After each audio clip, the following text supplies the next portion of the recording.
Minasan, konbanwa. Did I say that correctly? Good evening? Okay, good. Hello, everyone. I'm Gavin, and welcome back to the Kampai Sugai podcast.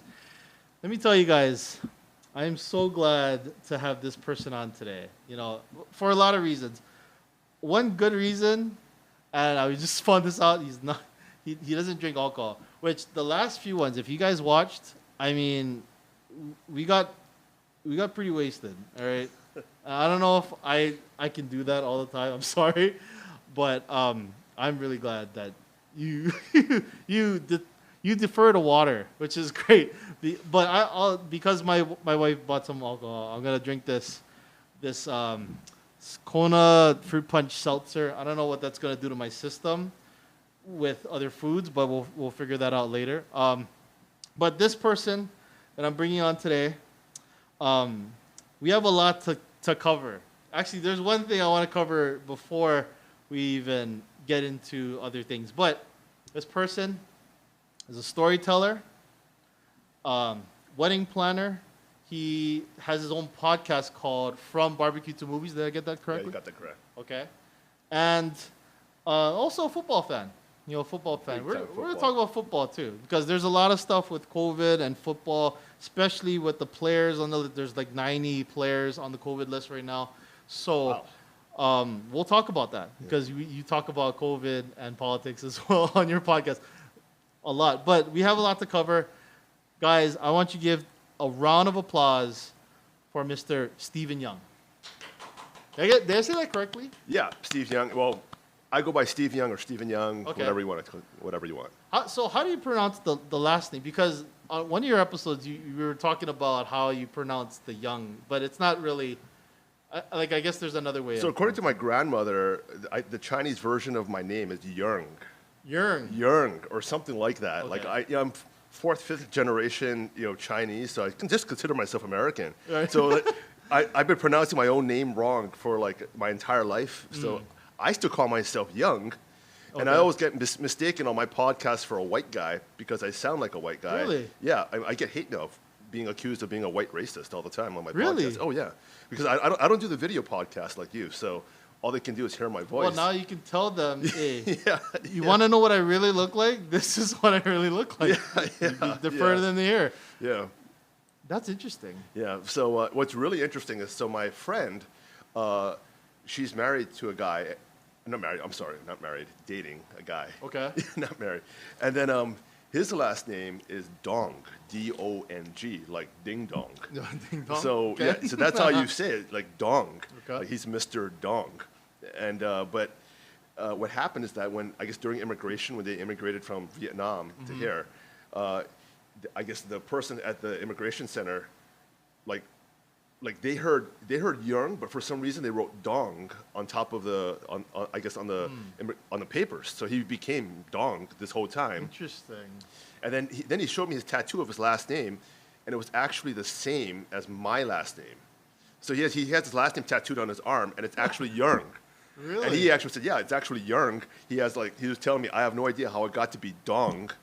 So, so I turned out to be Young, and I got the better deal. I think than Dong. I would never want. Man, he must have been teased in school so bad. Ding dong over there. Well, yeah. It doesn't help that his first name is Chi. I'm sorry to all those who have the last name Dong. We have to be politically correct here. Yeah. Okay, yeah. No, but it's Vietnamese Chinese, so he's a Chinese guy, come from Vietnam. Okay. Last name is Dong. He's maybe related to my family somehow because his last name is actually Young. So, but the English version turned into Dong because I guess the person at the immigration center was being a butthead, or I don't know. So it's kind of weird. It's very interesting. Actually, that reminds me of so there's another Sugai family. They're in Kaneohe, kind of like Kahalu's side. None of my family know them, but I know them because I met them like when we were community college and stuff like that. So there's a Sugai family. There's others floating around somewhere. Shout outs to the Sugai family. Not just mine, but the others around the world. Apparently, there's a Filipino Sugai family, too. Oh. Yeah, I didn't know that. Wow. But it's weird because I'm half Filipino, half Japanese. So I guess that works for me. So what type of Filipino are you? Ilocano, I think. Ilocano? Yeah. So a little Spanish there. Yeah, in a there little too. Spanish. It's Yeah. a little white blood. Or Spanish white blood. I don't know. Is Spanish considered white? A little bit, right? Little lighter skin. Lighter skin. Yeah. Yeah. Yeah, it's interesting. Yeah. Because when I owned a company before, we had a lot of models, a lot of Filipino models there. Beautiful models. Okay. Yeah, and then they were all either Visayan or Ilocano. Okay. Yeah, they're very heavy Spanish blood, so they had a very high bridge nose and cheekbones and everything like that. And very easy to photograph, but it was like, wow, like. But that's only two types I found: Ilocano or Visayan. I never met any other type. There's Los Nortes. Yeah. That's another. Ooh, it's on the tip of my tongue. I can't think of it right now. There's another one. They'd always make fun. They'd say they're part Igorot or something like that, and that's the one with the tail. Okay. I have a story before we get into the one thing I wanted to get to. My mom did that at her workplace, and he scolded her for it. Oh, saying she said that. Yeah. Because she's like, oh, me, I'm. Well, I don't want to say it because for all the Ilocanos out there, I'm not gonna say it. But yes, the ones with the tail. Yeah. My mom said that. She's like, oh yeah, that's me, and they go, don't ever say that again. Don't ever say that. And I guess it's like a taboo kind of thing. Yeah, like the models were like they would always call themselves that all the time. Yeah. That's interesting. Yeah, and I said, it's really. I said, what is that? I said, oh yeah, it's a little like Manihune with a little tail. I was like, oh yeah, okay. Well, what's wrong with that? It's very strange. Anyway, so before I wanted to get into the NFL, even talking about wedding planning and your experience with that. I want to talk about this very interesting story about Star Wars because it has to deal with my wife. It has to deal with me. It has to deal with you as well. Okay. Right? What happened to this lost footage? That because we met on. It was basically a fun little short film. Yeah. I'll let you kind of explain more of the story, but it was a fun short film with our mutual friend Keoni Maemori. Yeah. And we wanted to shoot something where my wife was the Jedi. Yes. You created more of the story. Keoni wanted to just he didn't really have a plan, but we're just gonna shoot something. But you had a lot of the story. A lot of us, we all play different parts. We filmed it. We don't know where it's at. So, what's your take on it? Where do you think the footage went to? I think it's still on. So, okay. So here's the whole story of what happened. Okay. So, Keoni messages me and he says he needs some help because he's doing a shoot. Okay. Right. Okay. And I said, "What are we shooting?" He says, "Oh, I got some friends over there, and we're just gonna go shoot somewhere." So, what are we shooting? He goes, "I don't know. We're just gonna help them out." So, what are we doing? He says, "I don't know." Okay. It's Keoni, right? Like that, Interesting. right? Yeah. And I guess there are people who will meet Keoni on the podcast before this one, so they'll know exactly well, what we're talking he's about. on the second episode. Well, his episode released. Yeah, so they'll know. They can go back to the podcast, right? Yeah. So that's the way Keoni works. He's like very much free flow. And so I had just met another guy previously who wanted to get into the wedding industry. Okay. And so I said, okay, fine. So my background is, again, my background is as of one of a screenwriter who worked in the movie industry and entertainment industry, and then found his way into the wedding industry because I just wanted to get out of it. So I meet this one guy, and he comes through a referral through a mutual friend of Keoni and mine and all that, and he's a really cool guy. And I'm not going to say his name. Yeah. So. Really cool guy. And until he returns the footage. Yeah, so he comes there and he has this like really expensive camera. We're like, whoa! I'm like, what kind of camera is this and all that, right? It's super expensive. And Keoni, it's even blowing the stocks off of Keoni, right? I mean, it can shoot like 8K or like 10K or it's like crazy, right? Yeah. And so we say, okay, fine. So like Keoni, we go to the shoot and he forgets his camera. Okay. Luckily, this other guy has his camera. Yeah. And so we get to the shoot and say, okay, fine. And his camera hooks up to Keoni's equipment just perfect. And he wants to do the whole cinematography thing. And he's never really shot anything before as of this caliber. And they're just like fooling around, right?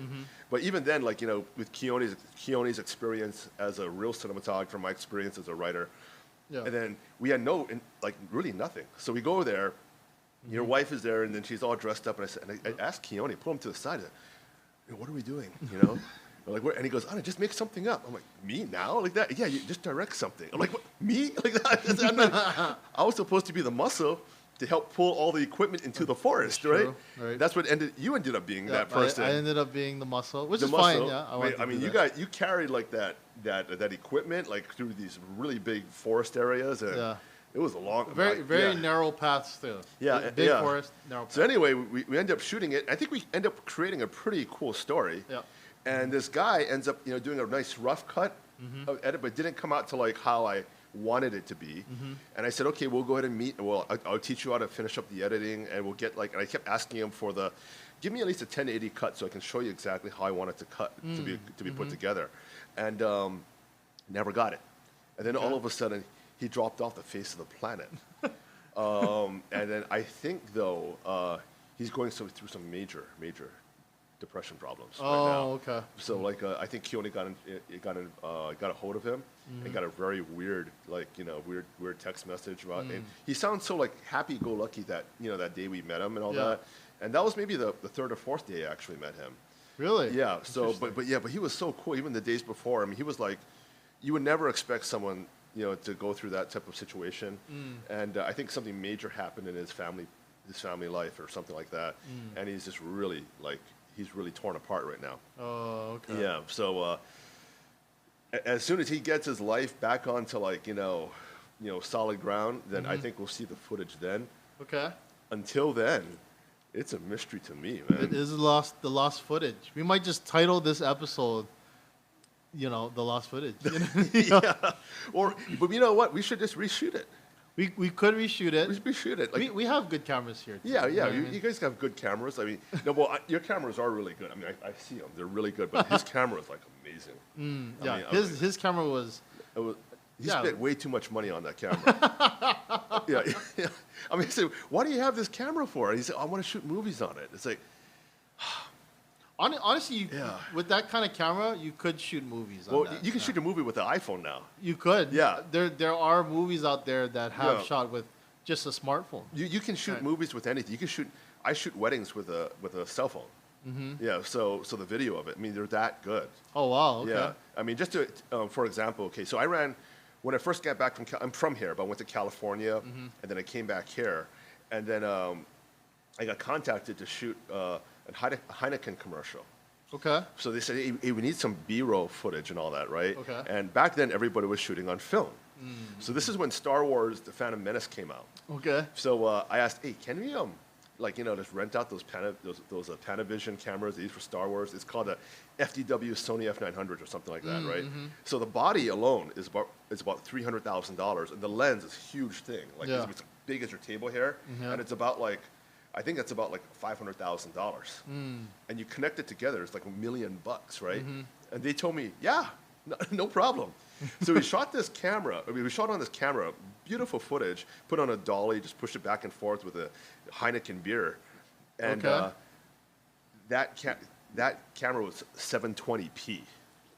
720p. Wow, Imagine at that time. Yeah, that's crazy. Your cell phone, your junk iPhone can outshoot that camera. And that camera cost $1 million. Yeah.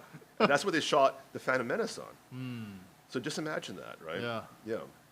Imagine now, because even back then, because I used to be an audiovisual technician, and learning about cameras back then, I mean, they had cases for just maybe the lens, just the body, and then had to have at least 2 or 3 people to manage one camera. Yeah. Which was pretty bonkers to me, because you look at the DSLRs today, I mean, they're so compact, easy to. They can do follow focus on your own and everything, It's amazing. I mean, these cameras specifically, the stabilization inside, they're so good. These Sony 6600s, I mean, they're amazing cameras. Yeah. But I mean, thinking about it back then, to get 720 like that, they had to have these huge suck-in cameras or these huge pieces just to put one camera together. And I think some of them, I think that Panavision lens, there's still some enthusiasts who are professional cinematographers who still love to attach them to red cameras and all those different things. Oh, okay. So it's funny, you see a little red kid, the body's only this big now or something like that, a little cube. Yeah. And the lens is this huge thing and all that. And what? And it's going to get even smaller, right? Because all you have to do is have a CCD in there, like that, right? So it's going to get really crazy. Oh my gosh. Yeah, I mean, technology goes like this. All right. And now you can shoot on an iPhone 13. Is it 13 Max or something? 13 something? Mm-hmm. Yeah. That's great. Yeah, because and so I have a Google Pixel 6. Yeah. Oh, right? those are really amazing. The one feature I like about it is this night sight mode, where I guess it formats the picture to have more light inside. So I mean you could shoot a movie in complete darkness or not maybe complete darkness, maybe just like one bulb, just to shine over people, but it comes out really clean. Yeah, what's funny is that those red cinema cameras, they suck at night. Oh, yeah, so you really? can kind of tell when I I didn't know that. Like I thought it was my Netflix internet, I guess stream like going bad and all that. So why is it real blocky and everything? And then Keoni showed me a picture like that he actually worked on, and they used the red cameras, and he goes, "No, that's the red cameras. They're horrible. You need to like light that thing up." Oh, and I said, "Really?" And he said, "Yeah, you can shoot better footage with your cell phone." So that was pretty interesting. I mean, I've never shot on a red before. Like I come from the film days, so where you actually have the film canisters, and you're actually shooting blind. So even when I did weddings back then, we're shooting on film. So when you shoot on film, you have to know how to use a light meter, understand like lighting very, very well, because everything's an educated guess for the most part, and you think in terms of like I think in the movies it's T-stop, regular photography it's f-stops. F-stops. Yeah. So yeah, T-stops. I don't know why they use f-stops. T-stops are way better. Yeah. So let's switch gears a little bit, because we talked briefly about weddings, because that's what you primarily do. Yeah. So to call yourself a storyteller, what came first? You calling yourself a storyteller, or you go through wedding planning, writing, all of these different things, then you discover yourself being a storyteller? No, I was always a storyteller from day one. Okay. Yeah. So number one is that everything I do. Well, first of all, before I went into wedding planning, I was a screenwriter. So I learned the art of storytelling. And I think everybody should learn the art of storytelling, because that's the base of everything. Right. If you want to be a used car salesman, you got to be a good storyteller. You want to sell religion, it's true. Be a good storyteller. So it's how I operate with myself. So everything I do branches off from all the skills that I learned as a screenwriter. So I told people, just because I stopped writing scripts, and I still write scripts. Like I was slated to write a movie about Lamborghini. I can say that now, but the producer died. Oh, so that was during COVID. We were actually like talking about that, and unfortunately, the producer died on that one. So we're not sure if that's going to go through or not yet. That's kind of tough, Yeah.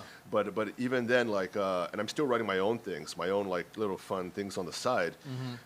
But my storytelling has never, it's never wavered. So when I do weddings, how I talk to couples, and everything I do, it all revolves around story, including and especially for weddings, because when you tell a story, you fictionalize it. I mean, even what we're doing it right now, this is not 100% honest, right? We're showing like the audience 99%, 95% of what actually is going on. Your wife is back there switching the cameras on there. They don't know what kind of setting is outside here. They don't know and everything, right? And we're kind of censoring ourselves, not telling ourselves exactly. I'll tell you things off camera, like, oh, that guy's name and all that. True. Right? True. We want to keep things, there. Yeah. And same thing works. So there's like you fictionalize it somewhat. You kind of push that line, and that's when you come to the art of story. You want to push that line without telling the full truth, because if you tell the full truth, sometimes there's like damage can be done to people's reputation. Sometimes people get offended. Sometimes you just don't want to be rude to people, like that. And for weddings, like people ask me, a bride will ask me, well, how do I look today? I'm not going to tell them, well, you could lose an extra 5-10 pounds like that. Right? That's just going through my head, right? I think I'm, post-production's going to be a bitch, because I got to pinch this photo a lot, right? So I'm not going to say that to their face. I'm going to tell them a lie. And then like when we work on the photos or the video, we're only going to show the good aspects of them. They're good angles. They're color correct the sky, make it a little more blue. The grass palm trees a little more green. Right. Fix up the Brighten hair. it a little bit. You know? Brighten it up a little bit. Yeah. Add a little more yellow because she feels she's a little bit too white. Right. So she wants a nice tan. And we add a little orange in there. So we fictionalize it a little more, but you push it right to that edge where people feel that okay, this is real. If you push it over that edge and people think it's fake, then you failed as a storyteller. Because once the art of storytelling is supposed to go unnoticed.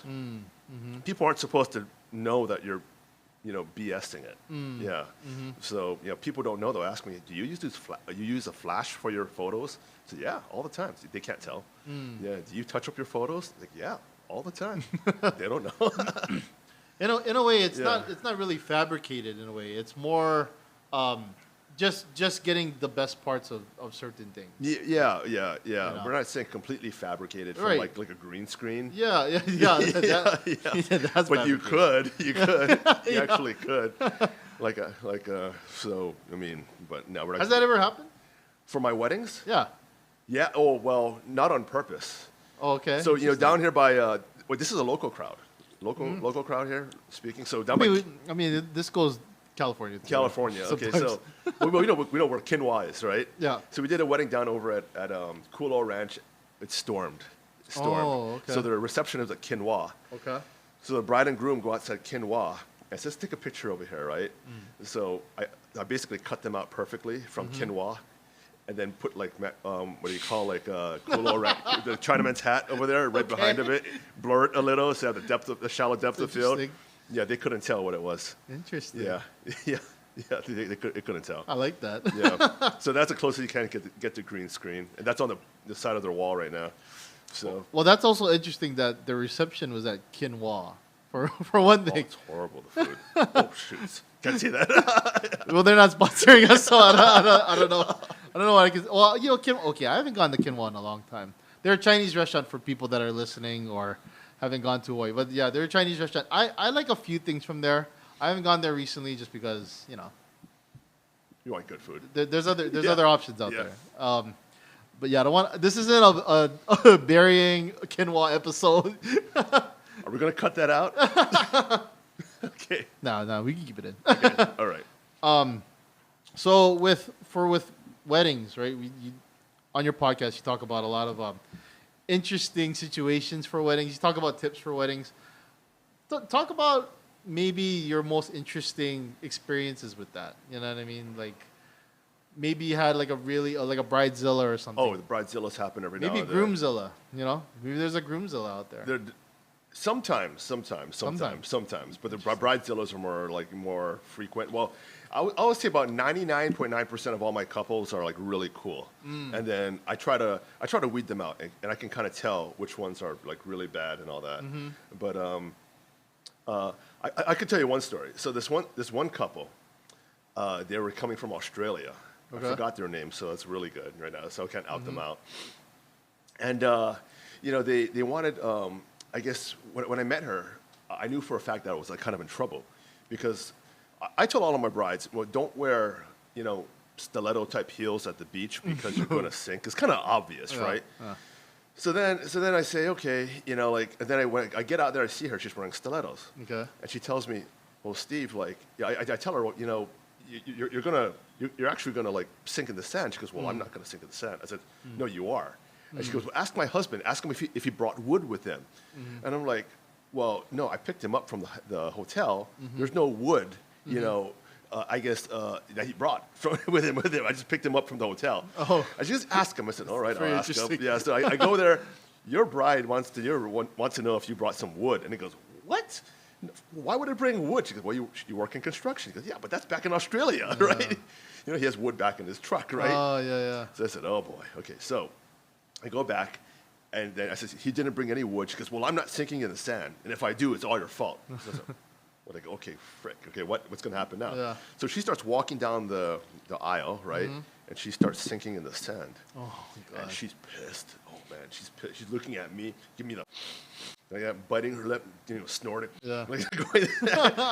We're catching all this on camera in high definition, right? Yeah. Right? Yeah, we'll zoom in on you snorting a little bit. And so then she gets up to the aisle, right? And they're going through the whole vows and everything. And every time she sees me, going around, photographing her. She stares at me, follows me, and goes, Oh man. oh crap, and all that, right? And we're catching this all on video, and she's really pissed. And she is so mad at me because she was sinking in the sand that she can't focus on her wedding vows. Oh. Okay, this is not how it gets. Now I know for a fact things are going to get bad. This is not the worst part about it, okay? So prior to this entire thing, she had contacted me and told me that she wanted this very hard picture to take, which was like she wanted a picture of her and her husband, I guess in the front with the sun setting into the ocean in the background. Now, that's really hard to do because, first of all, you have to have a clear horizon. Yeah. And that rarely happens here in Hawaii. That's usually a cloudy horizon. Yeah. And so the sun was set into the clouds, not into the ocean, right? So I told her that. And she goes, no, I want that shot. You know, I'm like, all right. So I brought her to this one location over on the North Shore where it was clear, where the sun was set right there. She didn't want to have the wedding at that location because it would require her to park across the street and then walk across Cam Highway, I guess, to the beach. She said it wasn't becoming of a bride to walk across a highway, to go to the wedding location. Okay. So she decided to get married at Turtle Bay. Now, at Turtle Bay, the sun sets behind the clouds and all the things and all the forest, right? So we're at this beach right in front of their condo, and I had told them, if you book this location, the sun is actually going to set behind the condo. I told her that. I was very adamant about this. She says, no, it's not. She told me, no, it's not. I'll make sure it won't. I'm like, no, it's going to. How will you not? I mean, is she going to move the sun? Yeah. So this is the funny part, okay? So the sun starts setting, and she says, Steve, the sun is setting behind the houses. Move the sun. I'm like, what? She says, move the sun. And she was doing her hands like that. Oh, really? Right? Yeah. I'm like, what are you talking about? Move the sun, right? Okay. And she tells me, like, Steve, you're a professional wedding planner. You're supposed to handle things like this, like moving the sun. I'm like, what am I? Like, Thor can't even move the sun, right? And then she charged at me with her bouquet, and her husband is like holding her back, and she's like, and I'm like, oh my God, she's serious and all that, right? But then finally she calmed down. The husband took me to the side, and she said, I skydive. I like to skydive, Steve. And I said, sometimes I wish the parachute doesn't open. And I'm like, oh man, and all that, right? So he is marrying, a girl who was just very difficult, and she was not pretty. She's not a pretty girl. So usually if you're pretty, you can kind of, I understand, okay, you can give the pretty girl a little bias, like, oh, she's drop dead gorgeous, has an excellent body, a supermodel, right? Oh, yeah, she can be a bitch and all that, right? Okay. You understand all that, right? No. She was, like, scale from 1 to 10, she's maybe a 2 or 3. Oh, God. So on top of that, she's 2 or 3, and she's a personality of a 1. Okay. It's like, wait, and this guy is a good-looking guy. I'm thinking, all right, whatever. So the pictures come out good. The video she complains about because she looks like she's being bitchy, which she is, like that and all that. She asked for a refund. And I said, no, not my fault. She said she always looks angry in the video. Yeah, it's not your fault you can't move the sun. You're being angry, and she tried to write a review on Yelp about me like that, and then that review was so, people just laughed at it. It was a 1-star review, and then like she ended up taking it down because people started commenting on it like that. It's like, did she put in her review that she wanted to move? Yeah, she would put in there. She wanted to move the sun. And all that kind of, like Steve failed to actually move the sun. People thought it was fake. I think I did report it to Yelp because it's a 1-star. It still affects your rating, right? Right. Yeah. Yeah. Exactly. So they moved it to like this one portion of Yelp where it doesn't affect your rating, and then it just disappeared. So that's one of the crazy ones. Interesting. Yeah. She told you to move the sun. Yeah. Really? Yeah. Interesting. So so with relationships, let's talk about this a little bit, because the guy was marrying this girl. He good-looking guy, like you were saying. Yeah. Marrying somebody who maybe not really so good on the inside or the outside. Right? No. So does that skew maybe your idea of maybe like relationships, like how people get into relationships, how they stick it out? Or you've probably met some couples where maybe they're married, they're divorced and then they marry someone else. You know what I mean? Yeah, well, I can kind of tell which, like, kind of by reading people. I'm really good at reading people, and this comes from being a professional storyteller.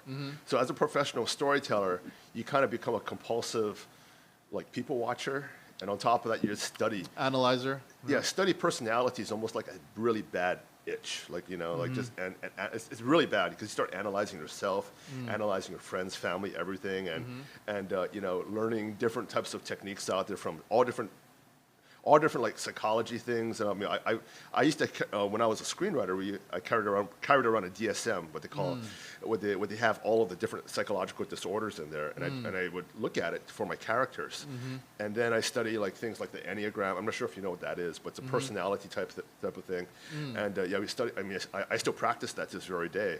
So now when I take a look at wedding couples and all that, like I kind of know how to talk to them. I can kind of tell where they're what type of person? What type they are, and if they're type A or a healthy whatever. version or an unhealthy version of themselves. And there's some of them out there like or that are like I know for a fact that their marriages will not last. Yeah, so better collect the money before on the day of the wedding. No, I'm serious about that. Yeah. I've had some couples like by the time I got their photos to them, they're broken up. Oh. Yeah, and then it doesn't take to them too long to get the photos sometimes. So 2 weeks, they're gone. Wow. Yeah. Wow, that's Yeah. Oh, that's sad. Yeah. I had a groom who actually, like, he ended up cheating on his wife, his girlfriend, fiance, Okay. the day before that he was supposed to get married. So he actually called me up, and we're supposed to do the wedding. I'm driving down to the location. He says, "Steve, the wedding's off." And he said, "But I'm still hoping we can like get together, like that, right?" Okay. And I become friends with my couples and all Right, that. So yeah. we get together, and he goes, and he tells me, "I don't know what's wrong." And I go, "What like, why did you like break up?" Like, why did he goes, "Oh, well, I cheated on her the night before." I'm like, well, that's a pretty good reason. You're right. You cheated on her like that. I mean, he actually slept with a different girl like that. Like, man. I mean, you don't expect The night the before. night before. It's like, what? What the heck? Yeah. These people are crazy, man. Yeah. But that is a type of personality. There's a personality type that tends more to do more, like to do that more than others. Yeah. That's really weird. I Yeah. mean, he comes to you saying, "Okay, I don't know what's wrong with me. Yeah. Even though I slept with someone else the night before our wedding, I don't know what's wrong with me, Steve." Yeah. Well, I don't know. Maybe they were swingers. Maybe they do that often. Maybe he had done it before. He got If you did it before, he done it before, that's and then even worse. he thought it'd be okay like that. So it's kind of weird. In a way, it's kind of sad too, because like you probably met some really successful couples. Oh yeah, a lot of them that are like, oh yeah, they're gonna be married for Oh yeah. forever. You know what I mean? But then that must be discouraging. You meeting some couples where you can already see the tension, because if they're going through a wedding process, which I tell people when they're getting married, it's like it shouldn't be you shouldn't stress the day of the wedding, because the marriage part, the years after, that's part of the whole. That's the hard part. That's the harder part. Yeah. And then that's the part that should be invested in, Yeah. rather than just this wedding, and if you're stressed out and if it doesn't go as well, and that's just gonna, it's just gonna, what do you call, it's gonna carry into the marriage. You know what I mean? Well, you're right. You're right. But it's very different. So as us men, right, you ask, okay, how long have you been planning your wedding for? And you'll say, oh, since, a couple months ago, since like last year. You ask a woman that, the majority of the time they'll say, I've been planning this my entire life. Yeah. So now it's two different types of, forms of like, I guess backstories you're talking about there, coming to a convergence on that day. Yeah. Right. So you think that's why the bride is usually bridezilla, and the groom's like, hey, what's on TV? You like that, right? Yeah. I have a funny picture that I have where I have I just recently shot like a bride and groom getting ready shots. In the groom's place, they're watching television, watching football, and the bride's side, they're all like getting ready, the hair and all that, and it's a lot more hectic for the women than the men, like that. And the men are just like, oh yeah, whatever, Yeah. Our wedding, Kelsey and I's wedding, we actually we got pretty blessed with everything, with like DJ, photographers. A bunch of them were our friends. Oh, You know what I mean? That just so happened to do certain different things. Someone was studying photography. He was our photographer. He was a coworker of mine. There was another guy who was studying in being a DJ, and he was DJing our wedding. My mom's workplace gave us a big discount, so we got married at whatchamacallit? Oh my gosh, what is that called? Uh-oh. I'm thinking Kolau, but it's not Kolau. Kola ballrooms? No. It's not Kolau ballrooms. You guys both forgot. How is this? Wait, how long have you guys been married for? 5 years. You know? Yeah. It took 500 years. It wasn't. Oh, Mid-Pac Country Club. I'm sorry. Oh, okay, yeah. I was thinking Lanikai, but I was like, what is that place in Lanikai called? But yeah, Mid-Pac Country Club. Okay. My mom works there. We actually got a big discount. We only had to pay for the food, which was amazing. We didn't even have to pay for. My dad was the one that did the ceremony. Yeah. Had a friend I met when I used to do sound at Winter Community College. He played music, so everything worked out. We had friends and families that just helped out with the reception and everything. So ours honestly came out really well.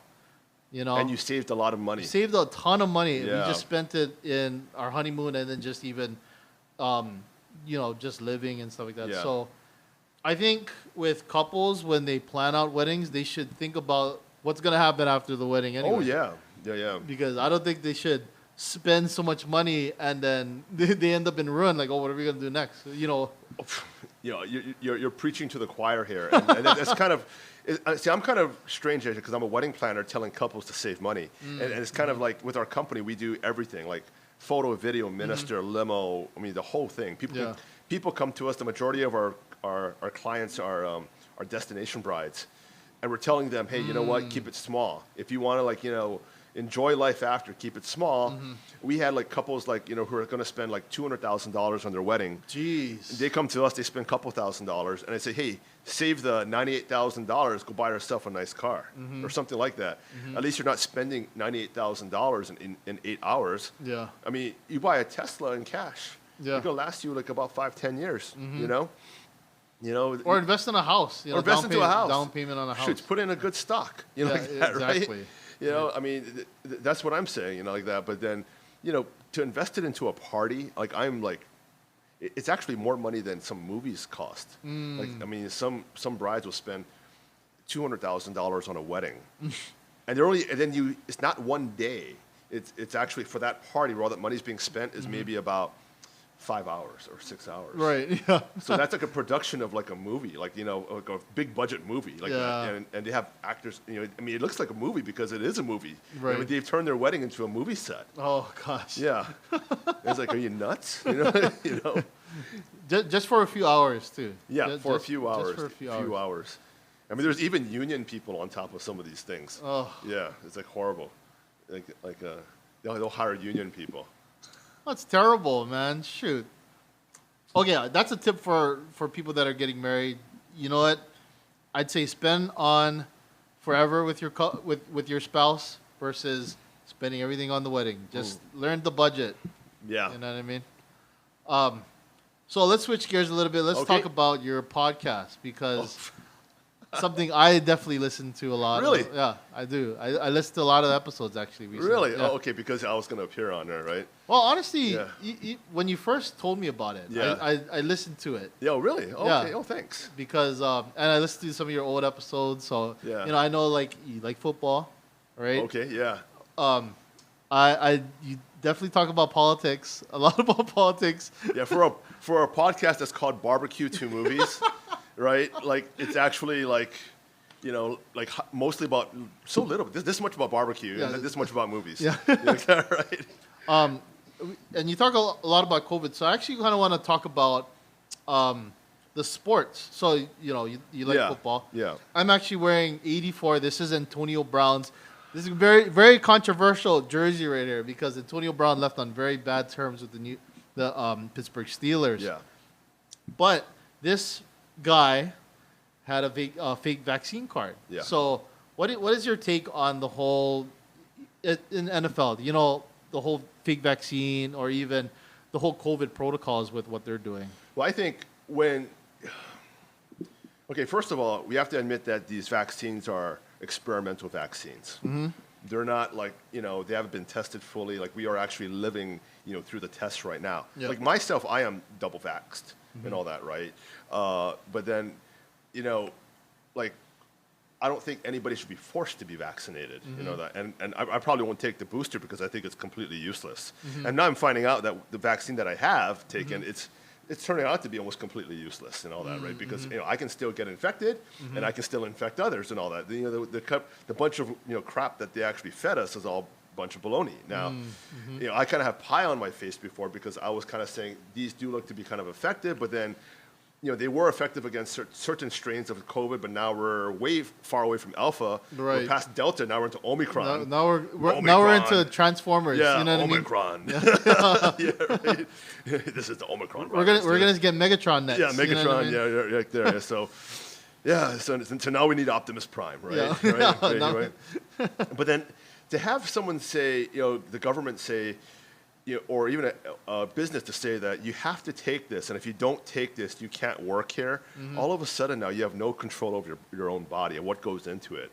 Now, if they can, say if they can force you to do this, what else can they do? Because you're giving them just this little bit here about your life. What else can they tell you that you have to do? I mean, that's horrible. Right. I mean, there's a lot of other things that we do to abuse our body, right? Oh, I can't, I can't drink, I can't do this, I can't do this on my off time, and that's what I didn't like. So I support Antonio Brown's decision to actually, to not get vaccinated because he already had COVID. Yeah, that's number one. Yeah, he already had COVID. Yeah. So why should he be vaccinated for? So if we follow the science, he's he's safer than anyone out there, like myself and all that, of those who are vaccinated. So he just wants to work. Right, he just wants to work, and now you're forcing him to take a vaccine where the adverse effects may be actually very detrimental for a person who's already who has already been infected. I mean, even if they take the Johnson & Johnson, right now they're finding out that it does cause blood clots on other things. That's it's very dangerous for women. Heart problems for those that are younger. And he may check all the boxes there. I mean, so what do you want to do? So he said, okay, I'm going to put my life in danger, maybe my career in danger by taking an experimental vaccine that I won't take and all that he won't take and all that. And then, but if I get the fake vax card and all that, okay, it's just a little thing here, right? And his stupid chef outed him out. Yeah, and people were saying, oh, it's so bad. You're putting like he broke a law, or he broke a protocol. That's what it is. Broke a protocol. And he owned up to it. At least, you know what I mean. But honestly, those vaccine cards too are very. I mean, they're just like index cards. Honestly, I can remake that easy. I can make that. I can make a fake one in my sleep if I wanted to. Yeah, it's so poorly made. I mean, it's poorly made. The fact that you can't even laminate it, you know what I mean, and other things to make it more legitimate. It's put a QR code there, or like a watermark. A simple. I mean, I've seen baseball cards. Like I have more authenticity than that, right? It's like, really, So, I mean, if his chef didn't outed him out, he probably would have been able to get away with it. Yeah. And his other teammates, that also got caught with it. Mike Evans, he got caught. Mike Evans. But Mike Evans is playing right now. Yeah. Yeah. Though I don't... He is, right? I don't know if... did he play the last game? I think he played. Wait, this is December, by the way, for people that are watching this. But this is released in January. But I don't think it's fair that he should be, suspended. I like Antonio Brown. I mean, what's worse? He's going to take away his career, and then he's going to get depressed, go on drugs, and everything like that. I mean, I think people have to watch how they penalize certain things, like the whole Ray Rice. Remember Ray Rice? Yeah, Ray Rice. Ray Rice, he got, and all of a sudden, okay, fine. He beat the shit out of his girlfriend or wife or something back then. Yep. He owns up to it, and then they end up kicking him out of the NFL. And then he's poor now. His wife is poor. His kids are poor. Everything like that. They have bills to pay. They're going bankrupt. I'm like, you just made life even worse for them because she's still with him. If she can forgive him, why can't the NFL forgive him? It's like, And even with Antonio Brown, the thing about him was he had so many issues in the past, personality issues. Yeah. People, But the thing is, I mean, he's owned up to it. He's kind of done a full circle, or a 180 turn, honestly, and he's came all the way back. Something like a fake vaccine card, honestly. I mean, there's so many fake vaccine cards out there. Yeah. You know what I mean? That to penalize him I mean, just because he's a bigger star and everything, maybe they just don't like the Buccaneers. You know what I mean? Maybe they just want to penalize Tom Brady. That's how they want to penalize Tom Brady. But I felt like that was wrong too. Yeah. Also, we're both on the same page with that. Yeah. Yeah. So even like, okay, like let's talk about Aaron Rodgers for instance. Okay. Right. So Aaron Rodgers, he tells the media that he was immunized. Immunized. Yeah. Right. Which isn't a lie. It's very misleading. He Yeah. only got fined $14,000. Right. I think that's how much he got fined. Oh yeah. But he only got fined $14,000. I guess the NFL knew his vaccination status. Yeah. So, do you think he should have gotten fined for that? Well, if the NFL knew his vaccination status, Exactly. then why was he getting fined for? Why did he get fined? I don't understand that was my that. problem. Yeah, I don't understand that. Like, Right. yeah, and I really now before this whole vaccine thing happened, I didn't like Aaron Rodgers at all. Yeah. I mean, I thought he was a great A asshole. Yeah. I mean, I really did. But then I started watching his interviews on Pat McAfee, and I think I kind of like. Hey, judged, shout out to Pat McAfee. Yeah, Pat McAfee. He does a really great show there. Yep. But Oh, I started watching his Aaron Rodgers Tuesdays, and I said, wait a minute, this guy isn't the asshole I thought he was. I mean, I could see how he can be interpreted as an asshole because he's a critical thinker, and he's very critical of other people. Yeah. You Condescending. Know, he could be He put off as could be he condescending. could come off as condescending because he thinks and a lot of times he does know better than other people out there. Yeah. But people don't like those kind of like I know that because I'm kind of the same type of personality. Like, like people think I'm condescending and I don't know everything, but I'm not trying to be. But it comes off that way. But so I could see it. But then who cares? Like, I mean, he didn't. And then he got COVID. Yeah.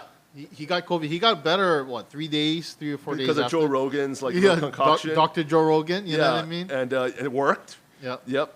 Yeah. And so what the hell? I mean, really. I like it for a fact that he still doesn't wear a mask on the sideline. He's supposed to. yeah, he's supposed to. He's supposed to. And at interviews, right? He's supposed to, and he doesn't. And he hugs all. And you know what's funny? Okay, so. Yeah. So I had a problem with him getting fined because he also goes and he hugs his teammates. His teammates already know that he's unvaccinated, right? So everybody knows the risk, right? The people that should know that he's unvaccinated. Yeah. And then he just told the media that he's just immunized, which honestly he didn't say he was non-vaccinated. He wasn't. He didn't say he was vaccinated, so he didn't really lie. He just said he was immunized.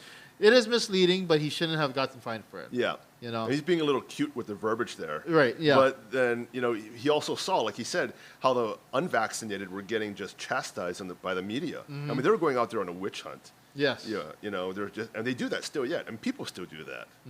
I mean, it's really bad. Yeah. Yeah, people are just paranoid of the unvaccinated. Which is crazy because it's just a choice, honestly. Yeah, it's really a choice. It all boils down to a choice.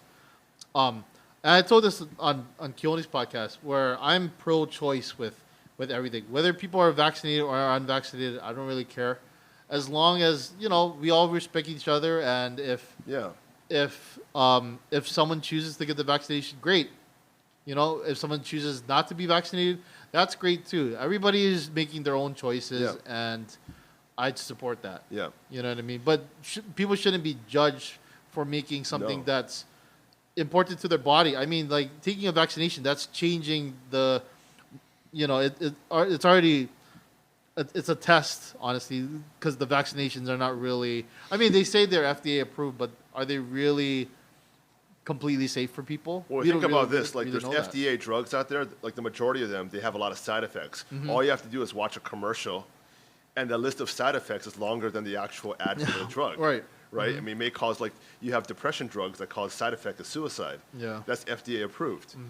So I don't know how that works, right? Yeah, exactly. So, honestly, people should just be, for me, I just support people that are just pro-choice. Yeah. Who, there shouldn't be such pressure to be vaccinated or unvaccinated. Yeah. You know what I mean?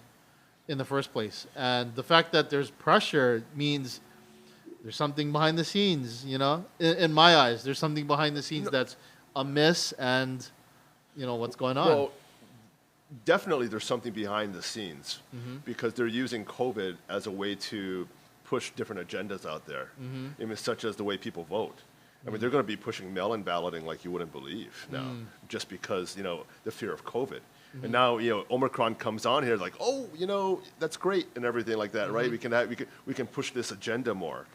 I really didn't like what they did with COVID completely. Like my company, personally, I suffered financially, greatly. My wedding company was shut down completely, and I hate it when people say, "Oh, Steve, we're in it all together."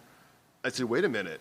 Well, if we're in it all together, Yeah. How come they have a job and how and come you're you out have of a the job and I don't have a job?" They say, Right. "Oh, you're not essential. Well, give me support. Give me your paycheck. Then we're in it all together." Oh no, I got to keep my money, right? You're not in it all together, Yeah, it's not too good. Yeah, and then even news stations. I saw one. There was it was like I watched some of the news, and then it said sponsored by Pfizer. Right after they went to a commercial break, Yeah.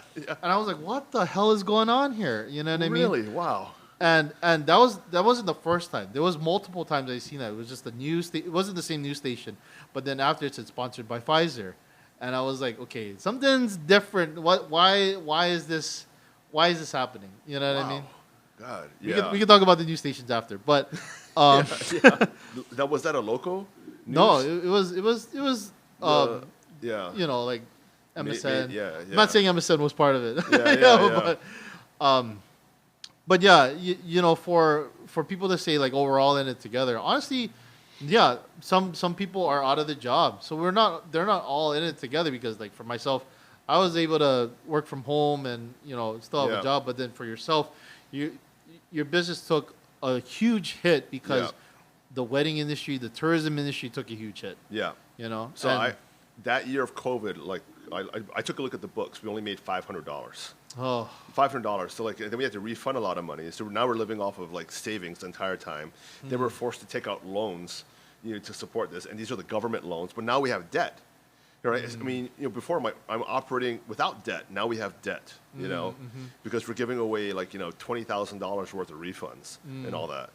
And then on top of that, we have with our stupid governor saying, hey, we're going to open up, then we're going to shut down, open up, we're going to shut down. That makes, brides very, very, nervous, because, hey, they don't want to book with us because they may, next month, they may shut us down again. They don't even know if they're going to have a wedding. Yeah. To do, right. Yeah, so it's kind of scary, and luckily, I got back into the entertainment industry during COVID, but that still didn't really help out that much. I mean, my bread and butter is still the wedding industry, and we make a lot of money through that, So look, now things are kind of getting back to normal, but we'll see. We'll see.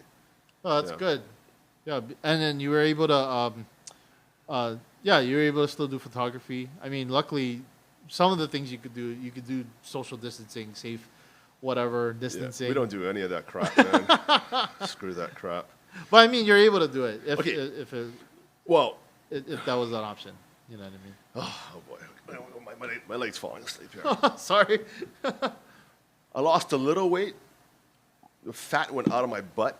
Oh, okay. Even though my butt's still a little big, so it causes my leg to fall asleep when I go on it. so anyway, so the COVID restrictions. Why don't we talk about that for now? Okay. It's so stupid right now. Yeah. So if I'm to do a wedding on the beach, the bride and groom have to be wearing a mask. So does the minister. Okay. They have to social distance themselves from each other 6 feet. Everyone there has to be vaccinated, including the little kids, the little babies. Interesting. Yeah. I'm not sure if the dog, who's a ring bearer, has to be vaccinated. Right? But everyone there is required to be vaccinated. So for like social distancing, so does that mean that the minister has to be 6 feet away from the bride and groom? Does the bride and groom have to be 6 feet apart? Technically, when we look at the paper, they have to be 6 feet away from each other like that, right? That's so stupid. That makes sense. Yeah, and then when I talked to the person at the Department of Health, I said, how about the kiss? Do they have to wear a mask? And she told me, well, if they really care about each other, they'll wear a mask. And I told them, for a fact, later on that night, they won't be really social distancing themselves from each other that night, right? Yeah. And she told me, well, not if they care about each other. I said, no, if they care about each other, there'll be no distance between themselves, right? Yeah. So here's the thing. We're on the beach, right? Same people now. We're going to throw a barbecue on the beach. Put a few hot dogs on the grill. They don't have to be vaccinated. They don't have to social distance. They don't have to wear a mask. But the minute you have a minister there and the couple wants to marry each other, all of a sudden everybody needs to be vaccinated. Huh. So it doesn't make any sense. Interesting. Yeah. I mean, at one time, we could have only 10 people at an outdoor wedding. Oh. And then, but if the couple were dead Jeez. and were attending their funeral, you could have 25. Well, that doesn't make sense. No, it doesn't make any sense whatsoever. heck? Yeah. So it was just kind of weird, like all of these restrictions and everything right now. But yeah, none of them make sense whatsoever. Honestly, these so like hotels and stuff like that. I mean, if they wanted to do rapid testing, we have the resources now. Yeah, with the Abbott machines and everything. Yeah, Right. you could do it real quick. Actually, we got tested recently. Yeah. Because we had a lot of people come over and stuff like that. But what's interesting about these tests now? So I saw mine. I was negative. Kelsey's negative too. But then it also showed that I was asymptomatic, and she wasn't asymptomatic. So even with like weddings and stuff too. I mean, imagine the couple being asymptomatic. You know what I mean? Yeah. And they have to stand 6 feet apart. But I mean, honestly, they're probably living together or anything. Yeah, they're living together. They flew here. They're in the same hotel room together. Yeah. They probably sat on the same plane. Yeah, you know? yeah. I'm sure they kissed each other a handful of times. They held hands in Hawaii. Right. Like, God forbid. Stayed in the same hotel room. Yeah. You know what I mean? Yep. But the fact that they have to stand 6 feet apart because Yeah, during the wedding. during the wedding. Yeah, it's stupid. That is dumb. Yeah. This is the politicians for you. Like, I mean, they have no idea what the hell they're doing, and they're not following any science. I So- can go on and on about this. So with okay, now we have Omicron right now. Yeah. Going on. We've already went through the Alpha, Delta. Yeah. I don't know if COVID-19, the beginning one was Alpha. I It don't was know. Alpha. It was Yeah, Alpha? Alpha, Okay. yeah. They and never then- labeled them that way, though. Yeah, but Yeah. I mean, I guess technically, yeah, because it's Yeah. the beginning. So we're going through Omicron. Recently, we've seen a spike in a lot of cases, but honestly, we haven't seen a lot of. You know what I wish that the narrative was more was how many people are being hospitalized. So like over here, we show how many people are hospitalized. So we have maybe like 280 cases, but then we see people hospitalized for COVID, which honestly that could be a lot of things because they could be hospitalized because maybe they got hit by a car and they had COVID instead. Yep. You know what I mean? And then they're constituted as someone who's hospitalized with COVID. You Yep. know what I mean? Even though they just got hit by a car. Exactly. But if the narrative was like, okay, like even for today, there's like 39 cases of people in the hospitals with COVID, 10 with vaccinations, the others 29 without. 29 without vaccination. So, but then we say 280 got COVID. Yeah. So the narrative there is we have all these people that are, getting positive, but honestly, how many of them are being able to survive COVID or get through it, right? Because Omicron, in my opinion, probably because we've already gone through Alpha, Delta, the string is maybe it's going to be highly contagious, but it's probably not going to be as serious as those other ones as before. So to the point where it's probably just going to be someone just sneezing at that point. You know what I mean? It's like that right now. In fact, I think the side effects of Omicron is not even a sneeze. Yeah. Really? Yeah. It's okay. So there's three main side effects to it. I think the number one is a slight headache, muscle soreness, and tiredness. That's it. So if people say they're symptomatic Omicron, they're suffering from one of those three things. So no shortness of breath. Nothing like that. You're going to be put on a ventilator. You're a little tired. You have muscle soreness, like you worked out at the gym a little bit too much. Like you worked out. Yeah. Sometimes you work out too much, you get a headache. You spend too much time on the treadmill, like that, right? It happens. Yeah. And all that, right? So what? You have Omicron. Oh my God, let's lock it down. Right? And then even for those who are like, so for myself, the fact that the test said I was asymptomatic, I mean, So wait, you're test negative, but you said asymptomatic. I was, test negative, but it showed that I was asymptomatic. That's kind of weird. It is weird, right? Yeah. That means like, wait. Well, you have no symptoms negative, right? I was trying to figure that out, how the tests are able to tell if I'm, asymptomatic or not. Can't you tell yourself if you're asymptomatic or not? I don't know.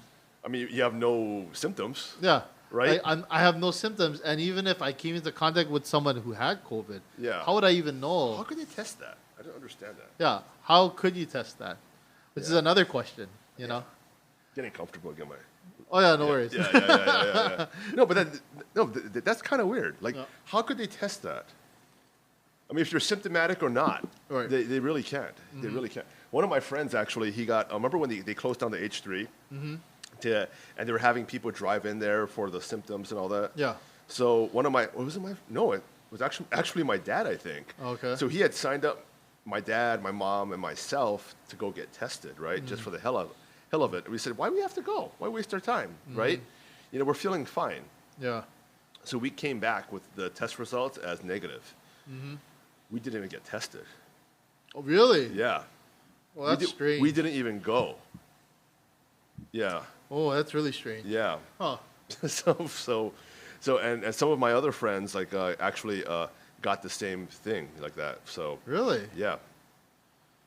So That's weird. Yeah, it's kind of weird like that. I don't believe our numbers at all. Yeah.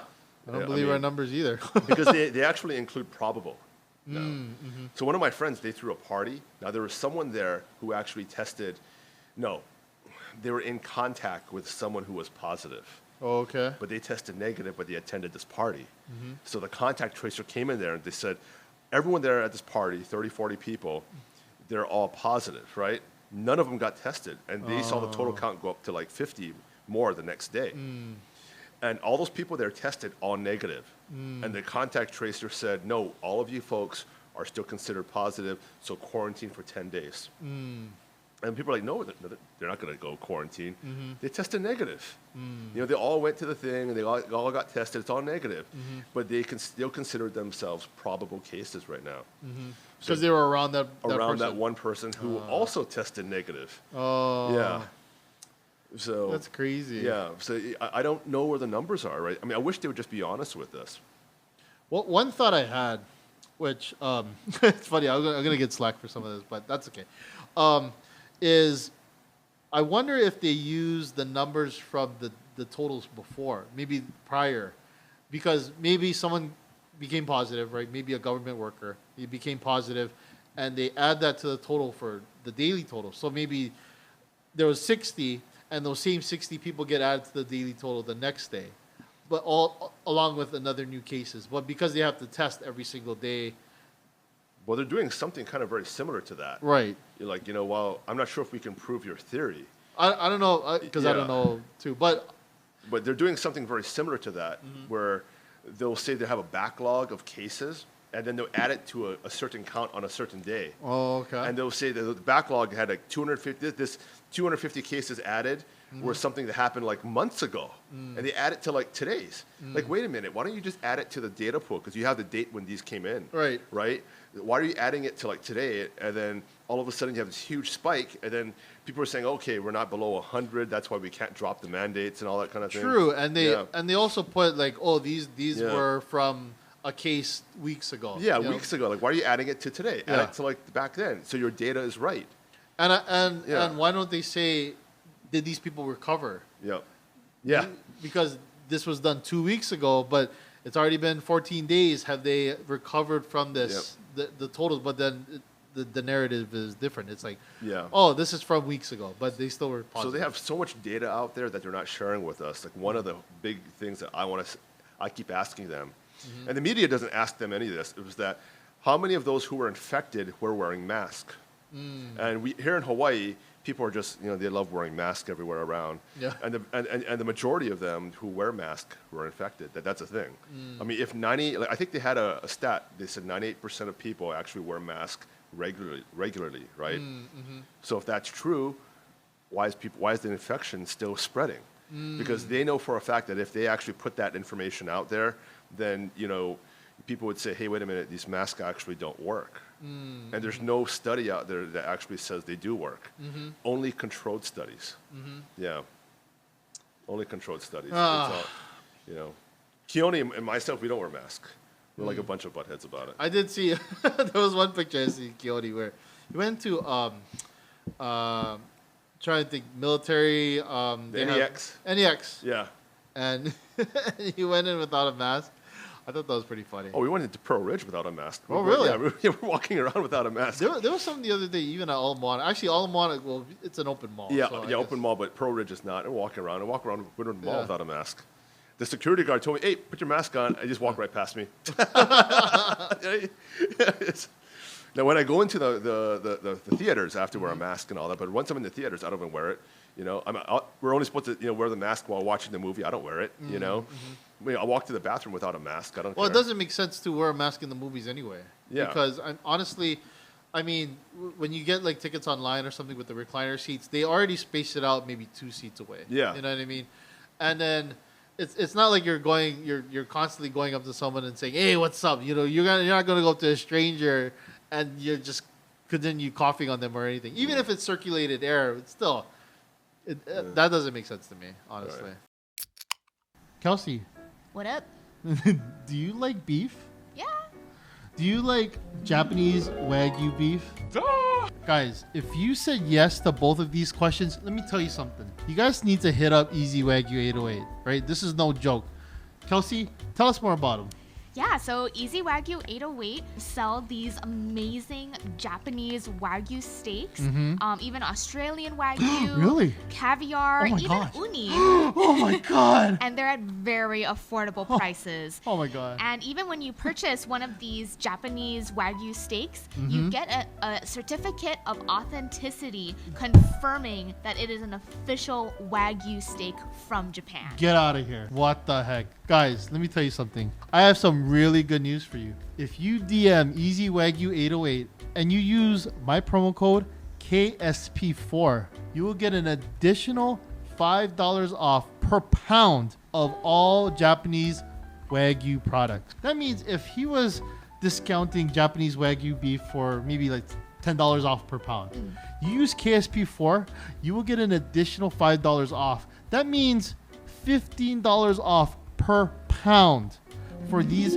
awesome Japanese Wagyu products. Can you believe That's that? a steal. Crazy. And they're so delicious. Just, mouth watering. You gotta try it at least once. Guys, you want to tap into this amazing deal?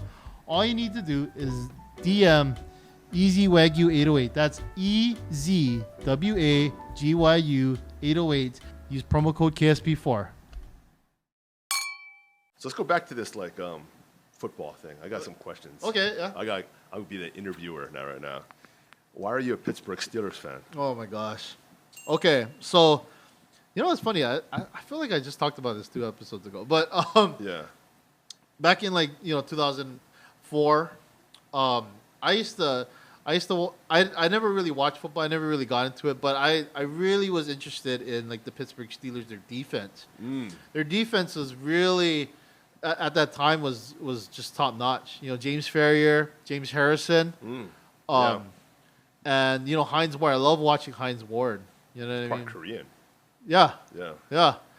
So and I was also fans of Drew Brees when he was playing for the Chargers.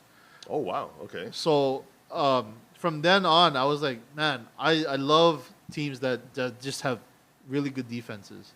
So the Pittsburgh Steelers, and then I just really jive with them, and then from then on, I was just a huge fan of theirs. You know what I mean? So that was Troy Polamalu's time too. Troy Polamalu. Yeah. I have his jersey, but I just wanted to wear Antonio Brown today because we're talking about Antonio Brown. Yeah. Okay. And you're a fan of Antonio Brown. I am still a fan of Antonio Brown. I didn't go and burn his jersey. Maybe some Pittsburgh Steelers fans probably burned his jersey, but I'm still a fan of his. I still consider him part of that when the Steelers had a top ranking offense, when they had Le'Veon Bell. Yep. They had the Bees. You know what I mean? The Big Ben, Antonio Brown, Le'Veon Bell. They had the 3 Bs. So So what's your opinion now on Ben Roethlisberger? Okay. So I think he can still play at a high caliber. I still think he can. Okay. But I think there should be a passing of the guard. Now, especially next season. I think he shouldn't play next season because if he does, I mean, it might be embarrassing, honestly, because I could see the decline. You know what I mean? But we have great receivers. I mean, Juju Smith, I think he's kind of a prima donna a little bit. So I don't really like Juju Smith. Okay. I'm gonna go on camera and say that I don't like Juju Smith. Schuster. I like Deontay. I like Deontay. I like James Washington. I like their other receivers. Pat. I can't say his last name. Furmith or whatever. But I like their team. TJ Watt, beast. You know, we have so many guys on defense too that just these huge guys. You know, Cameron Hayward. I mean, these huge monsters. You know, so I like where the team is at now. We're just missing a few pieces to get kind of back into that. I think you're missing a good quarterback. I mean, I think we're missing a good quarterback. I think he made all the right reads, but the throws were not there. He didn't have the arm strength. He doesn't have the arm strength. Yeah. Yeah. So I think that's why I say if he played next season, he probably is going to really embarrass himself. You know, I don't trust Mason Rudolph. Okay. I don't. Before I did. Before I trusted him, but these past couple years I don't trust him anymore. I want to see maybe Dwayne Haskins go and test it out. No, I want to see it. Really? I want to see it. Oh, I want to see. Man, I was going to ask you about that. I want to see. I want to see Haskins. I want to see. Oh man. What he can do. He can't do much. I feel like we should draft a new quarterback, but I want to see what Haskins can do before. Okay. We do anything. So when we play free agency right now, there's some quarterbacks out there that are going to be hitting free agency and all that. Who would you actually pick right now? Oh, well, that's tough. Well, so this could be Aaron Rodgers possibly. So Aaron Rodgers. Maybe. So I watch a lot of Pat McAfee, right? And we've already heard hints of Aaron Rodgers going to the Steelers. Yeah. You know what I mean? Like he's already hinted at a possible. So Aaron Rodgers, I would love to have Aaron Rodgers there. Okay. You know what I mean? Honestly, I was surprised we didn't pick up like Andy Dalton because I think Dalton is a really good quarterback too. He sucks. Nah, he's good. The Red Rocket. Oh my God. The guy. Andy Dalton. Oh man. You know the thing about Andy Dalton. He when he was on the Bengals, I think he just. I don't know about him, but the thing with Andy Dalton, he has a strong arm. He does have a strong arm. He has a strong arm. I think the accuracy needs to work a little. His brain. His brain, yeah. His brain. He's like handicapped right there. Yeah. We could have even had like Cam Newton, honestly, at some point. You know what I mean? Yeah. Which you don't want Cam Newton though. I rather take Dalton over Cam Newton, honestly. I would take Dalton over Cam Newton because Cam Newton is like his body's like gone right now. And he's not a thinking quarterback. You know, he relied too much on his natural abilities, right? True. Right. I mean, you know, but I think Andy Dalton, he's okay. I mean, I think on paper he can do it well, right? But like, he can't execute it. Yeah, so that's the problem. I mean, I watched him. I'm a Philadelphia Eagles fan. Right. Hardcore. Yep. Jalen Hurts. Oh, horrible. Horrible. Like, this guy's a single-digit QBR. Like that. Hey, what happened to Zach Ertz, man? Jalen Hurts can't even throw the ball to like one of the best. He's tearing it up in Arizona. He is. He's tearing it up. He didn't lose a step. I told everyone, Zach Ertz didn't lose a step. Yeah. Our quarterbacks lost a step. Yeah. Carson Wentz, by the way, he sucks. He blows turds. He blows turds, man. You know with Carson Wentz? Oh, okay, that's another issue. So he's someone I think is a great quarterback, but he just doesn't have that killer instinct to finish a game at the top. He panics. He panics. He does. Yeah, he panics. It's kind of like Derek Carr, which Derek Carr, I'm a fan of Derek Carr. When he came into the league, we are disagreeing a lot here. I was a fan of Derek Carr when he came into the league, but he panics too. He does. Now it's like he sucks. Dang, yeah. Now he sucks. Yeah, he really sucks. I mean, he's the reason why the Raiders suck. You know. Hey, by the way, let's talk about Raiders for a second. Let's talk about John Gruden. Yeah. What do you think about John Gruden on how he got fired? I think he was like sold out. I read those emails. They're not racist at all. They were. Some of those emails were done in the past. You know, like 10 years. They were done before he was with the Raiders. Right. Yeah. I didn't see the full report of what happened with John Gruden, but the fact that he stepped down because of the whole publicity and stuff like that, I don't know if I have to see the full story about what happened. I didn't really see the emails. That's the thing. Yeah. I didn't see how bad the emails were, but I'd seen that those emails were done maybe years ago. You got to watch my podcast. I want to listen to my podcast. I did a podcast on that. Oh, okay. Yeah, the whole thing and all that, man. They were doing good though. Huh? They could have. He was actually building that team. They were doing good. He has a killer instinct. I mean, I like John Gruden. Yeah. He's a very, very smart guy and all that. He's very animated. People say things. He said those things in private conversations, right? And people insult people's looks and everything like that in private conversation. It's fine. It doesn't mean they're racist. People can say racist things, or even insult a person's looks about certain things and all that. It doesn't mean they're like racist out there. It doesn't mean you hate black people or hate white people or hate anything and all that. And that's what it was. It was a private conversation out there. I mean, people are just too oversensitive. And then the whole thing got brought up because the Washington Redskins were getting investigated for some type of sexual harassment, and that whole thing. Really? Yeah. Oh, I didn't know that. Yeah, and the whole thing got pushed. Now you don't even hear about that now. All you hear about John Gruden getting fired over emails that were disclosed. Offensive. Yeah, offensive. That's all they were. They're offensive, but fine.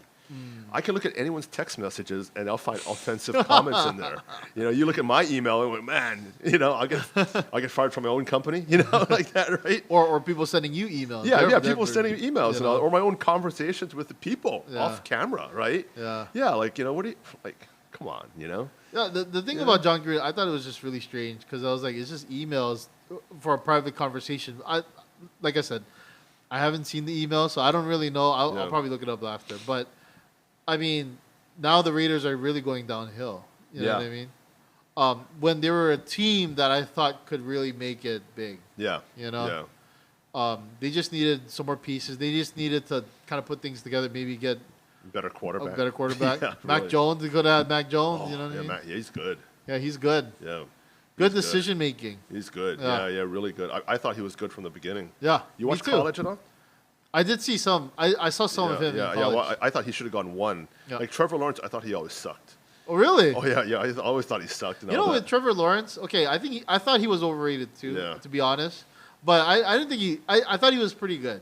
But I didn't think he deserved the credit that he did. Yeah, like Trevor Lawrence, Justin Fields, was that Trey Lance or something like that? I think they all suck. Trey Lance, I thought was way overrated. Yeah, he shouldn't have number been two or three. He was 3. Who's 2? Zach Wilson. Oh yes, another guy who's overrated, Zach Wilson. No, I thought Zach Wilson was pretty good. I thought he had a good decision making, but I think he's on the Jets. You know what I mean? Yeah. I mean, let's be honest, the Jets thing. Yeah. You know what I mean? Yeah. Yeah, it's kind of unfair. Oh, you heard Urban Meyer got fired today. Urban Meyer got fired today? Yeah, he got fired today. Oh my gosh. Yeah, he's fired. Yeah, he's gone. Yeah, oh my he got fired. There was accusations of him kicking people. Oh really? Yeah, actually kicking either a player or a coach, kicking them. Oh wow. From the accusations against him, it turned out to be he was like an asshole. They never were concerned about his ability. They never complained he doesn't know what he's doing. It's about the way he was treating people. Really? Yeah. And I thought he was a cool guy. I mean, I see him on the CBS show, but before then, right? I'm like, wow, he sounds like a pretty cool guy. I never thought was he like this in Florida? Was he like this in other areas? Well, the thing about Urban Meyer, I remember there was a report about him, maybe the team was flying back. He took his own jet. Oh yeah, and then he went to a bar. Yeah, they went to the bar. Stuck the finger up the girl's butt. That, right? Yeah. Okay, I saw the footage of that. Yeah. I was like, whoa, this guy. And then, I feel bad for him. What is about his wife, right? Yeah. Oh, my God. And that girl, she got fired. Oh, she did? Yeah, or something like that, yeah. Oh, my God. Yeah, she's been, getting hounded on like that. Oh, That's a good-looking girl, man. You gotta hire her out, man. She can work for Dream Wedding Away. But yeah, wow, I didn't realize Urban Meyer got fired. Urban Meyer got fired today. Oh, my God. Yeah, so that's December 16th, right? It's even worse. Yeah, so... Yeah, the Jaguars. We'll see where they're going to go. They get another first-round draft pick. Well, they need. They had some good players back then. They had Leonard Fournette. They had Allen Robinson. You know what I mean? They had some good guys. They had a really good defense. I don't know what happened to them. It's just the coaching. The coaching has been always bad. Yeah, because my guy is Nick Foles. He went there to Jacksonville. I think Nick Foles is the most underrated quarterback. I loved him from the first time he stepped into the NFL. Oh yeah. I told my friends, this guy's going to win us a Super Bowl. Like that. Yeah, see, for me, I actually played football before. Okay. So so I understand the quarterback position. And people don't understand when you throw, even if you throw in your backyard, you have to throw with anticipation. And That's the thing. Like a lot of times, these quarterbacks now they don't throw with anticipation, and to throw these bombs that are hitting from halfway down the field. Yeah. Even in the Super Bowl, if you watched, I mean, he's hitting these you have to anticipate where that receiver is going to be. Yeah, he had guts. 2 to 3 seconds from now. Yeah. And you're throwing dimes. Not everyone can do that.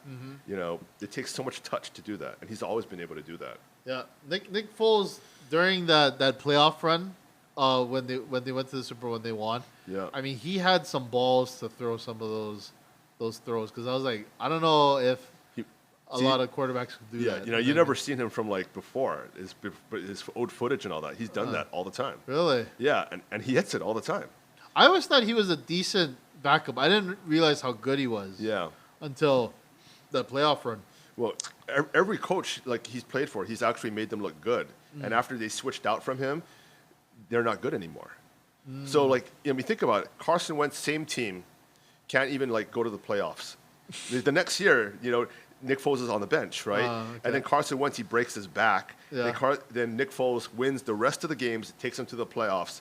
And he would have actually gone to maybe the divisional game if Alshon Jeffrey would have not dropped the ball. They were there, right? I mean, did you see that one? Yeah, like that? I saw that one. Right, perfect ball right there and all that, right? So, and the same thing when he went to Jacksonville Jaguars. I mean, the guy's he's this intellect, of football. And he doesn't have the athletic ability as far as running goes, but can he throw a beautiful ball? I mean, he throws one of the most beautiful long balls out there, if not the best. Look back at some of his games and all. You say, "Whoa, that guy can throw a long ball." Yeah, I'll check him out. Yeah, like that. And that's why I'm thinking Pittsburgh Steelers. So what do you think about? So I'm going to talk about AFC North a little bit. What do you think about Lamar Jackson? I think he's a really talented athlete. I don't think he's I think he's relying too much on his athletic ability right now. Yeah. And I think he has to have a coach who will kind of teach him more about the intricacies of how to play quarterback rather than just running and one, two read, and then take off and running. He can't call in college. It's pretty interesting because they don't call protection. They don't call it the mic. They just they look on the sidelines. What am I going to do? Clap my hands. That's it. And that's what he was taught. And if you have all this athletic ability, you're thinking, okay, that guy's the will linebacker is going to blitz. I can handle that. But why don't you just call protection? Call your running back on that side. Have him block for you. Yeah. He doesn't do that. Just call it. How big. So Big Ben, he can't run away. He's hard to take down. Yeah. But he's so smart. Yeah. So he can still play right now. Yeah. So Tom Brady, he's not even close to as athletic as any of these guys. Right. But he's so damn smart. Yeah. He's calling audibles, calling the protection, and he moves just like an inch, like a very professional boxer who knows how to slip a punch.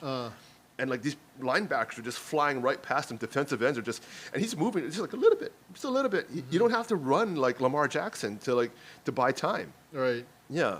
So Lamar Jackson has to learn those little things. And if he can, he'll be one of the best quarterbacks out there. But, it depends if he can or can't, True. Yeah. How about another one of quarterbacks that I really like, Russell Wilson? What do you think about Russell Wilson? Oh, boy. So I was thinking, Yeah. if he played for the Steelers, well, I remember reports of him going to the Bears. Yeah. He wanted to, I think. That'd be interesting. That's an interesting choice. Yeah. But I mean, if he went to the Steelers, I wouldn't have a problem. Well, he's with not that. playing good right now. He's not playing good right now, Yeah. but I still think he's a solid quarterback. Yeah. I never thought he's a really accurate quarterback. Yeah. So he can throw the long ball really good. He can throw. And he's his smart running ability too. Yeah, he's running, and he's clutch. He's too. clutch? He's clutch. Yep. So, yeah, he would make a good fit at Pittsburgh Steelers. Yep. Yeah, he would. That was someone I was thinking. If not Aaron Rodgers, we need to push for Russell Wilson, and then we're gonna be a solid team. You know what I mean? But if not Russell Wilson, Nick Foles. Nick Foles. Trust me. Oh, Nick Foles would be great there. You Nick got a line. Foles, Nick Foles. man. You're gonna have a Nick Foles jersey on next year. You're gonna be like, Steve, I love this guy. I love this guy like that. He's gonna be a coach one day. He's gonna be. A coach. I could see that. I He's could gonna see him be a coach. He's gonna be a coach like that. Yeah, definitely a coach. He's very Yeah, smart. he has a podcast out too. Really? Yeah. What's his Yeah. podcast called? I think it's called Mission of Truth. So he talks about the Super Bowl and that day, and he was actually injured that day. You know. Oh, really? Yeah, I he didn't know talks that. about everything. Yeah. Really interesting. Like he gives all the the backstory about getting drafted, playing for the Eagles and playing for everyone else and everything. Yeah. It was really good. Interesting. Yeah, really interesting. So we'll switch gears. We'll wrap things up a little bit. So we're in January. We're talking about this for January. So what's your goals for 2022? Because it's a brand new year. A lot of things have been opening up. So what's some of your goals? Well, my goals is to so I'm starting a barbecue company. Right. Yeah, so that's my goal right there. So to start our barbecue company, I'm going to be purchasing a truck, a food truck and all that, and we'll build and the smoker. Right now I barbecue out of my backyard, pretty good. You'll find out. You'll find out. I still need to try this. Yeah, man. you'll find out. You and your wife are invited to our barbecue parties. Of course. Yeah, our little peaceful protest parties, they call them, like that. Which we were throwing. Oh, I better not say that. It'll be on camera there. We were having peaceful protests throughout the entire COVID. No, why don't we just say that, right? Peacefully, exercising our First Amendment rights to barbecue. So, hopefully that turns out really, really well. Yeah, that's my goal right there. At least one of them. So when do you plan on getting it up and running? Well, the smoker, I think I'll purchase probably in February or so, like that. The professional smoker, it's huge.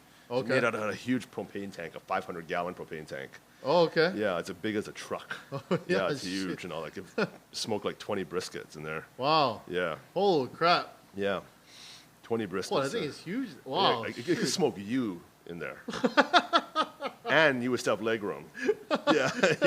Maybe two humans. Yeah. 2 humans. Yeah, I can cremate someone. Oh my gosh. Yeah. It's pretty big. That's awesome. Yeah. So we're gonna smoke that, smoke those briskets, and we'll see what happens. So if we can do a good job on it, then hopefully we'll make some money off of that. Yeah. And I'm hoping to transition from the weddings into that. But right now I'm talking to my business partner, and he's saying maybe we should hold on to the wedding company because we could do catering for the weddings out there. So, and my wedding couples are small. They're like destination brides. It's about 20, 30 people. That falls within our we can do what we can do. For the catering. Yeah, wow, for the catering. That's a full service wedding. You know what I mean? Yeah. Oh shoot. So it's really full service. Yeah. Yeah. If you want barbecue. Yeah. Yeah. Which, I mean, if they're coming from the mainland, come on. You gotta be. Oh yeah. We've already catered a few of the weddings already, like that. So we've been pretty good at it. And we don't have a lot of barbecue places here anyway. Oh, it you know sucks. Oh my God. Oh, God. People don't come here for barbecue. Yeah, I have a hard time recommending barbecue places here because I'm like I don't really know good barbecue places here. They think Korean barbecue. Every time you see barbecue, it's like That's kalbi and barbecue chicken. That's not barbecue. Yeah, it's not pulled pork, brisket, Yeah, there's nice no ribs there. No you know ribs what I mean? like that. I yeah. mean, there's Calbee ribs, but that's not the same thing. No, it's not the same. Yeah. No, it's good. It's not the same. Yeah. Yeah. Well, Steve, I must say it was a pleasure having you on the show. I can't thank you enough for being here and just having fun with us. Yeah. Talking about all kinds of stuff, COVID related, non-COVID related. NFL related. NFL. Antonio Brown related. You should have brought my jersey, my Nick Foles jersey. Nick Foles? Mine has a Super Bowl thing on it. Not your Carson Wentz jersey? I never bought one. Guys, I call him the choker. How about McNabb? You don't have a McNabb jersey? I have a McNabb jersey. Oh, that's awesome. I love Donovan McNabb. Yeah, but he chokes too. He does choke. Yeah. Oh, I love Donovan McNabb, man. And Michael Vick. Yeah, I love Michael Vick too. Oh, I love Michael Vick, yeah. Yeah. Steve, thank you for joining us. And as we always do, we like to kampai at the end. I've seen you drank a lot of your water. I've actually emptied out my cup. Yeah. Which is weird because this fruit punch, it did taste like fruit punch. It wasn't as sweet as I thought, which is fine. I don't really care. It's just a beer, so. But yeah, that's fine. Steve, this is to you. This is for your barbecue business coming out in 2022, hopefully. And, as a storyteller, your continued success, your podcast. Thank you so much. Yeah. Yeah. Kampai. Kampai.